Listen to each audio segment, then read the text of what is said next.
This video about paraphrasing is a follow-up to the one about quotations.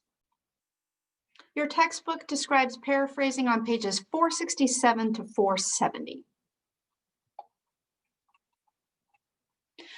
Paraphrasing is expressing an author's ideas using your own word choice and sentence structure.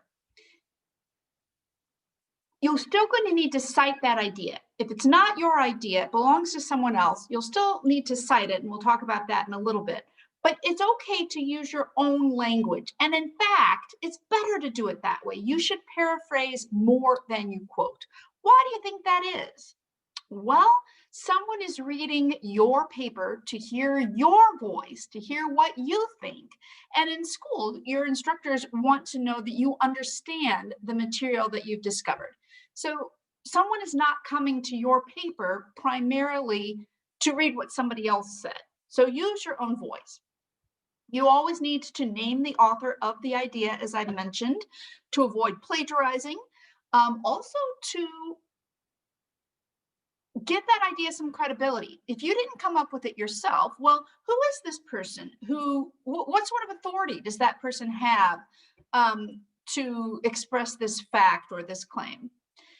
The exception to this is common knowledge. You do not need to cite information that people already know or everyone already knows, or a fact that's easily obtainable from any dictionary. Not if you express it in your own words, that is. How to paraphrase. The way to do this without plagiarizing is to read the source carefully until you're sure you understand it, and then look away and explain it in your own words. If you're not looking at the source, then you're less likely to accidentally copy it. Then look back once you've written your paraphrase and to check for accuracy and originality. Also, this ensures that you really do understand the material that you're paraphrasing. None of your instructors and none of your readers want to read quotations that you yourself don't understand. Make sure that you include a signal phrase that identifies the author of the idea, just like we discussed in the quotations video. And just like in the quotations video, include a page number, if there is one, in parentheses. Make sure you don't simply take the original sentence and plug in a few synonyms. That's inappropriate paraphrase. Okay, so here's an example of inappropriate paraphrase. The original said, "The automotive industry has not shown good judgment in designing automotive features that distract drivers." What's wrong with this paraphrase? Radio hosts Tom and Ray Magliozzi argue that car manufacturers have not demonstrated common sense in devising car devices that divert drivers' attention. Well, the MLA citation is correct. The authors are named, the page numbers given. So what's wrong? Some coloring might help you see. All of those green words are just copied from the original. It's the same sentence structure with orange synonyms plugged in. Instead of automotive industry, we've substituted car manufacturers. Instead of shown good judgment, we've substituted demonstrated common sense.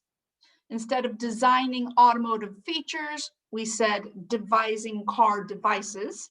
And instead of distract, we've said divert. This is not the writer's own language and sentence structure. Here's an acceptable paraphrase. Radio hosts Tom and Ray Magliozzi argued that car manufacturers have not paid enough attention to how drivers might be distracted by cars' new features. Watch out for patch writing. This is when quotation and paraphrase are mixed together without quotation marks and without proper citation. So here you can just see at a glance, the paraphrase copies those phrases in bold from the original. They've been moved around a little bit. So the original says where mainstream sports typically refrain from, and the patch written part says mainstream sports refrain from. But this is still inappropriate. You need to be looking away from the original while you write your paraphrase.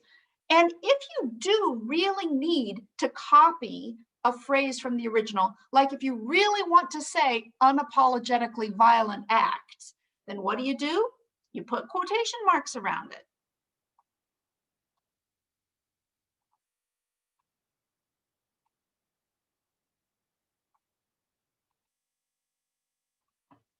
I know that it can be tempting to just quote, quote, quote all the time to avoid paraphrasing improperly.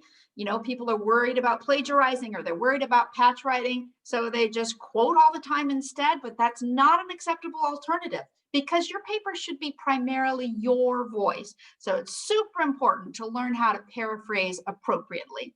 And the Writing Center or I would be glad to help if you're having trouble with that.